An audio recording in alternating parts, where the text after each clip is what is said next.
Նախ ես կարճ ուզում եմ անդրադառնալ առաջին հանրապետությանը, որ չգիտի պատմությունը, նամանավանդ դուք էլ այն շերտին եք պատկանում, որ պատմաբանեք լավ էլ գիտեք։ Առաջին հանրապետություն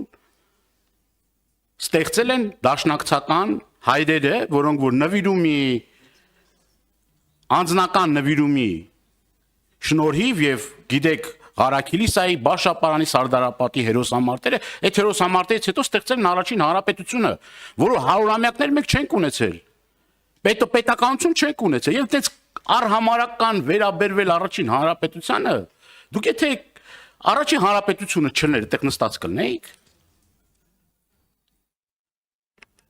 Եվ կարևոր է որ մենք արժևոր ենք այն հաղթանակները, որ ունեցել ենք, որ դրա շնորհիվ է երկրորդ եւ երրորդ հանրապետությունները եղել։ Ես դրա մասին կարող եմ երկար խոսել, բայց քանի որ մի քանի հարց ունեմ եւ ժամանակի մեջ տեղավորվելու խնդիր ունեմ, հարցս հետեւյալն է։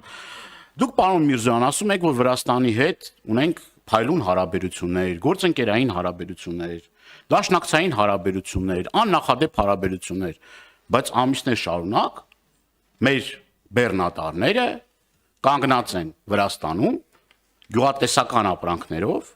եւ չեն կարողանում իրենց պարտականությունները, պայմանագրային պարտականությունները կատարել եւ բացյան երկրներ եւ ԵԱՏՄ երկրներ ապրանքը տանել։ Հարցս հետեւյալն է. արդյոք չեք տեսնում, որ այդտեղ կա քաղաքական խնդիր, այսինքն հենց այդ խնդիրն է պատճառ հանդիսանում, որ մեր տնտեսվարողները միլիարդավոր դրամների վնասներ են կրում, եւ ի վերջո ասում եք գնում ենք հանդիպում ենք մենք էլ ենք տեսնում պատվիրակություններ ազգային ժողովի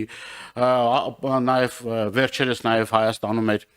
արտաքին գործերի փոխնախարարը այդ հանդիպումների ժամանակ ձեր վրացի գործընկերներին չեք ասում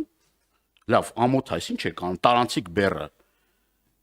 ոնց կարելի է ամիսներ շարունակ այդտեղ կանգնացնել եւ այսքան վնասներ հասցնել մեր գյուղատնտեսությունը մեկ երկրորդ հարցը վերաբերվում է այսպես կոչված սահմանազատման եւ սահմանագծման գործընթացին ամիսներ շարունակ ասում էր որ այդ սահմանազատման գործընթացը կսկսվի Հայաստան-Վրաստան-Ադրբեջան այդ սահմանակետից սահմանագծից ինչ կա ի վերջո այս ուղղությամբ ինչ պայմանավորվածություններ կա եւ ի վերջո այն ականազերծման աշխատանքները որ արվում են սահմանին մենք կարող ենք ենթադրել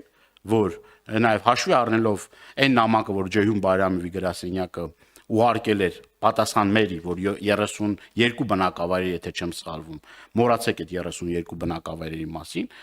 արդյոք ադրբեջանական կողմը պատրաստվում է որևէ մի հայկական տարածք հետ վերադարձնել եւ այս ուղղությամբ առհասարակ ինչ կա Պարոն Դանիելյան դուք պատմության համար արձանագրենք որ ես արհամարհական վերաբերմունք չունեմ առաջին հանրապետության նկատմամբ եւ իմ նախորդ խոսքերի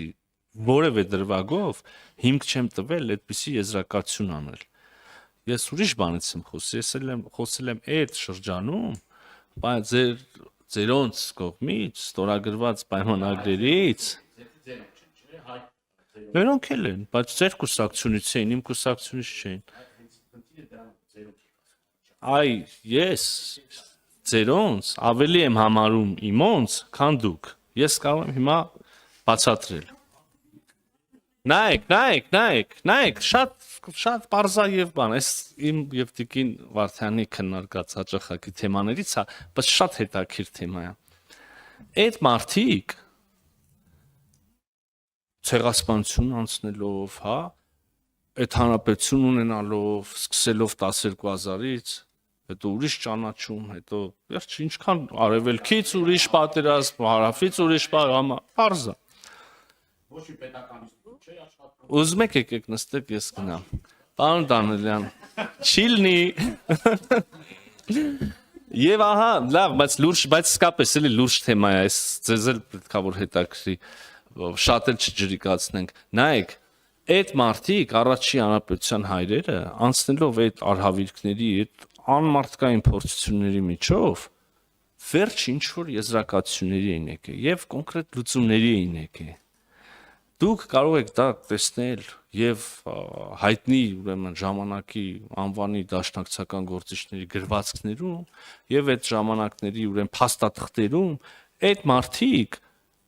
նենց ոնց որ մենք այսօր փորձում էին հասնել Հայաստանի Հանրապետության շուրջ խաղաղության։ Հիմա մեծ հարց է, դուք եք իրանց համենայն դեպս վերջի շրջանի ուրեմն գաղափարների կրող,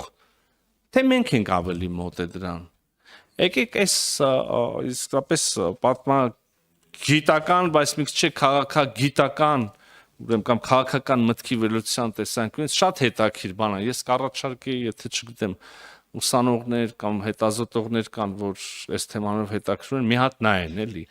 Իրոք հիմի այսօրվա ԿՊՆ-ը իր գաղափարներով ավելի մոտ այդ օրերի դաշնակցությանը, թե դուք։ Բոլշևիկներին ինչ ոնց տվեցիք իշխանությունը բոլշևիկներին։ Հիմա էլ նույն բանն էլ եք, հիմա ուզում եք դուք անեք։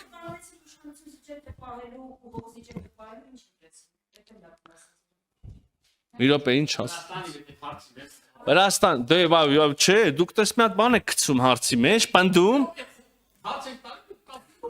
Պարոն Դանիելյան, լավ եմ անում, եթե դուք համարում եք արդարը, որ դուք ասում եք, պարոն Միրզոյան, ոչինչ որ դուք առաջի հանրապետության նկատմամբ արհամարհական վերաբերմունք ունեք, բայց մի հատ կասեք ինչի են մեր կոնյակը Վրաստանում սահմանում լռվում, ես էլ իրավունք եմ վերապահում, ասեմ որ դուք չարաչար սխալվում եք, պարոն Դանիելյան, ես առաջի հանրապետության նկատմամբ որևէ արհամարհական վերաբերմունք չունեմ, ճիշտ հակառակը ունեմ ակնածանք, դուք իմ չի լինի, պարոն Դանիելյան, ես կպատասխանեմ ինչքան պետք է, դուք թեմա եք բարձրացրել, ես դա արծարծում եմ։ Եվ ինչ վերաբերվում է Բաշապարանի, Սարդարապետին եւ այլն, այս ճակատամարտերի նկատմամբ իմ որպես քաղաքացու եւ պատմաբանի գոնե վերաբերմունքը նաեւ իմ գրառումներում է, բանը թե թեժ չի լինի, արտահայտված թեժ չի լինի այդքան նենգափոխել։ Հիմա վերադառնանք բուն հարցին։ Ուրեմն այո, ես տեղյակ եմ մասնավորապես հայաստանյան կոնյակագործների արտադրանքից, որը բարդություններ ունի Վրաստանի սահմանը հատելու, ես գիտեմ նաև, որ համապատասխան ուրեմն գերատեսչությունների միջև քննարկումներ են ընթանում մեր կառավարության եւ իրենց, պետք է խոստովանեմ, այս մի քիչ ավելի մասնագիտական են քննարկումները եւ անմիջականորեն ԱԳՆ-ի կողմից չեն վարվում եւ նաեւ մեր համապատասխան գերատեսչությունները կապ մշտական ունեն եւ խոսակցություն ունեն մեր արտադրողների հետ, ովքեր բախվել են այդ խնդրին Վրաստանում, ամեն ինչ իրականում անկեղծ ասած չի ուզի մա շատ բան բարձրաձայնել, ամեն ինչ այդքան միանշանակ չի, խնդիրներ կան, որոնք կարող են տպավորություն թողել, որ արհեստականորեն են առաջացվում Եվ խնդիրներ էլ կան, որոնք այնուամենայնիվ նու առնվազն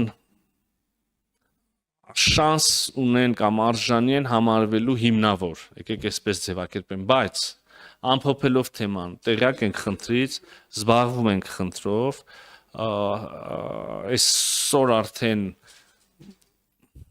այսօր վաղը որոշակի շարժ կլինի, բայց ամբողջությամբ խնդիրը թերևս այսօր կամ վաղը չի լուծվի։ Ստեղ երևի կանգ առնեմ կոնկրետ այս թեմա։ Դե ստիպում եք ինձ ասել մի բան հանրային, որը ես չեմ ուզի ասեմ։ Կասեմ հետո, հա, եթե կարելի է, եթե իսկապես թեման հետաքրքիր է։ Լավ, շնորհակալություն, Դավիթ Կարապետյան։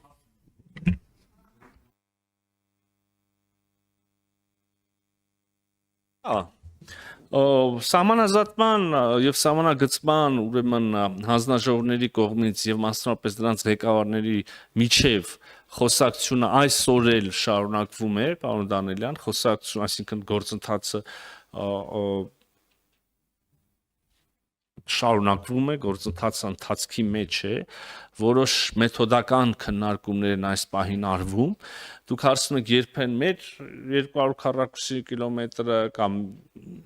այս կամ այն կտորը վերադարձվելու կամ Ադրբեջան տալու է, թե չի տալու։ Ես ուզում եմ ձեզ ասել, որ այն հիմքը, որ մենք վերցրել ենք Ալմաթայի հռչակագիրը եւ Խորհրդային Միության փլուզման պահին եղած սահմանները, այդ